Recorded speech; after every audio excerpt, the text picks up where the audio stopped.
Here's how you know if someone's your friend. A, you can tell them bad news and they'll listen. They won't tell you why, you're stupid and why that bad thing happened to you and how something worse happened to them once and, derail the whole conversation. You can actually tell them bad news and they'll listen. So that's a good thing. And then this is a weirder thing. You can tell them good news and they'll help you celebrate. And that's a really good way of deciding who you should have around you. Because if you have someone around you, something good happens to you and you're kind of afraid to even admit it because, God, something good happened to you. You let that be known and it'll certainly be taken away. So, you come out and you sort of tell someone half-heartedly that something good happened to you and they give you a whack and then talk about, the great thing that happened to them 3 years ago, or worse, the great thing that happened to someone that they knew 3 years ago. It's like, go away from that person. They're not helpful to you and they're not helpful to themselves either. And so you want to surround yourself, you got to think about this. You got to surround yourself with people who want the best for the best part of you.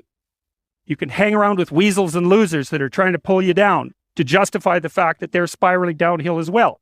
And the upside of that is you don't have to have any responsibility and you can all whine about how wretched life is, so that's pretty attractive. But I would say it's also a bad medium to long-term plan. And so it's acceptable and desirable to try to surround yourself with people who are facilitating your development. And you might say, well, I've got people around, I know them well, they're not doing that well and they don't fit into that category. It's like, what's your point? What are you going to do with them exactly? If they'll listen and cooperate with you and move towards a better future, great. If they don't pay any attention and they keep doing the same damn things over and over and they're not going anywhere and it's painful, then maybe the proper thing to do is say, you just have your misery.